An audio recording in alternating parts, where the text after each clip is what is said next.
আসসালামু আলাইকুম, কেমন আছেন সবাই? আজকে আমরা আসছি রাজবাড়ী সদরের বানিয়াবহ ইউনিয়নে। আমরা মূলত এখানে কথা বলবো এই সরিষার বিভিন্ন রোগবালাই সম্পর্কিত পরামর্শ নিয়ে, এবং রাজবাড়ীর সদরের যে উপসহকারী কৃষি কর্মকর্তা মোহাম্মদ ওবায়দুল হক, উনি আমাদের সাথে আছেন। ওনার সাথে জানবো আমরা আজকে এই সরিষার বিভিন্ন রোগবালাই এবং এর প্রতিকার নিয়ে। জি, ধন্যবাদ। আসলে এই মাঠটা যে আপনারা দেখতেছেন সরিষা, এই সরিষা হচ্ছে বিনা চাষে, অর্থাৎ যেটাকে আমরা রিলে বলি, রিলে ক্রপ, অর্থাৎ ধান পাকার আগেই, মানে ধান যখন কাটবে তার এক সপ্তাহ আগেই ওরা ধানের মধ্য দিয়ে এই সরিষাটা বপন করে। এর কারণ হলো পরবর্তীতে এই জমিগুলো সরিষার পরে আবার বড় ধানে আসবে।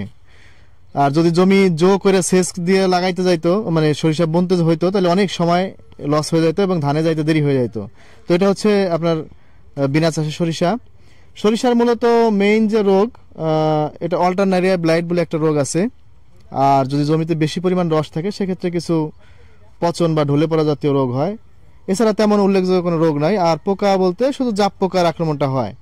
তো জাপ পোকার আক্রমণ যদি হয় সেক্ষেত্রে খুবই সিম্পল, আপনার এটা নর্মাল একটা স্প্রে দিলে চলে যায়। এটা ইমিডাক্লোরোপিড গ্রুপের একটা ওষুধ স্প্রে করলে জাপ পোকা দমন হয়ে যায়।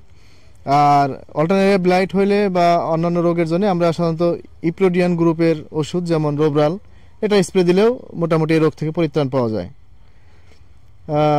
এই মোটামুটি সরিষার রোগ এবং এর প্রতিকার। আচ্ছা, আর হলো এই যে এটা তো মূলত বুনছে ধান ক্ষেতের উপরে, এছাড়া কি সরিষা তো আলাদাও স্পেশালি যারা করে এই যেটা সেটার কোন জাতটা করলে সবচেয়ে ভালো হয়? বর্তমান আমাদের দেশে জানেন, আগে দেশে ছিল শুধুমাত্র আপনার যে দেশি যে স্থানীয় জাতটা, তারপরে আপনার এই রাই ছিল। তো ওগুলা আসলে জীবনকাল একটু কম হইলেও আপনার ফলন খুবই কম ছিল। তো আমাদের কৃষি বিজ্ঞানীগণ বিভিন্ন জাত উদ্ভাবন করে, আপনারা জানেন নিত্য নতুন জাত আনতেছে, স্বল্পমেয়াদী জাত, মানে একটা জমিতে একের অধিক ফসল আবাদ করা যায় অল্প মেয়াদী জাত হইলে, আর ফলনটাও যেন বেশি হয়। তো সেক্ষেত্রে বর্তমান দেশে আপনার স্বল্পমেয়াদী জাত এবং বেশি ফলনশীল জাত হচ্ছে আপনার বাড়ি সরিষা 14, বাড়ি সরিষা 17, এরপর আছে বাড়ি 18। এই জাতগুলোই মূলত বেশি জনপ্রিয়। তো বেশিরভাগ বর্তমান আমাদের রাজবাড়ী সদরে, আপনার আমি যে বাণীবহ ইউনিয়নের দায়িত্বে আছি, এখানে ম্যাক্সিমাম লোকই বাড়ি সরিষা 14 এবং বাড়ি সরিষা 17 আবাদ করে। তো এই জাতগুলোই পপুলার আসলে। এই সরিষা আবাদ করার পরে খুব দ্রুতই বড় ধানে চলে যাওয়া যায়, অর্থাৎ বড় ব্লকে যাইতে আর সময় ক্ষেপণ হয় না। আচ্ছা, আর এই সরিষার জমি প্রস্তুতের ক্ষেত্রে কি কোনো পরামর্শ আছে?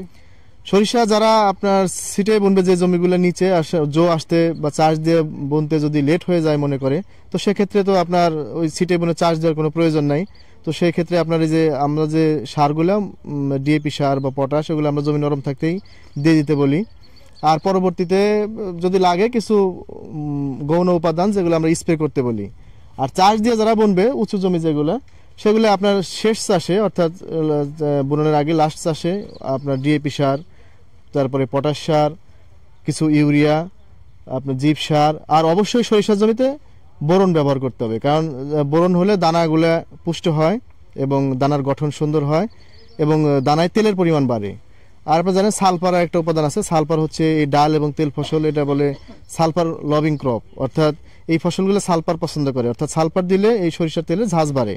তো এই সমস্ত সার উপাদানগুলো আমরা নর্মালি জমি প্রস্তুতের সময়, শেষ চাষে সরিষা বপনের সময় দিয়ে দিতে বলি। আর পরবর্তীতে তেমন সরিষা সার দিতে হয় না। যদি সেচ লাগে সেক্ষেত্রে কিছু পরিমাণ ইউরিয়া সার উপরি প্রয়োগ করা যেতে পারে। এই মোটামুটি। ধন্যবাদ আপনাকে। প্রিয় দর্শক, আমরা সরিষা সম্পর্কে বিশদ জানলাম, এর কাছ থেকে অনেক গুরুত্বপূর্ণ তথ্য। আর আপনাদের যদি যে কোনো ফসল সম্পর্কিত কোনো ধরনের সমস্যার সম্মুখীন হন বা কোনো রোগবালাইয়ের সম্মুখীন হন, আপনারা আমাদেরকে কমেন্টের মাধ্যমে জানালে আপনাদেরকে অবশ্যই আমরা সেগুলোর সমস্যার সমাধান দেওয়ার চেষ্টা করব। সবচেয়ে ভালো হয় আপনারা যে সমস্যায় পড়ছেন সেই সমস্যার একটা ছবি তুলে একটা কমেন্ট দিয়ে বা আমাদের মেইল করে দিবেন। প্রিয় দর্শক, আমাদের ভিডিওটি ভালো লাগলে লাইক, কমেন্ট, শেয়ার দিয়ে সাথে থাকবেন। আর নতুন নতুন আপডেট পেতে চ্যানেলটিকে সাবস্ক্রাইব করে রাখবেন। আল্লাহ হাফেজ।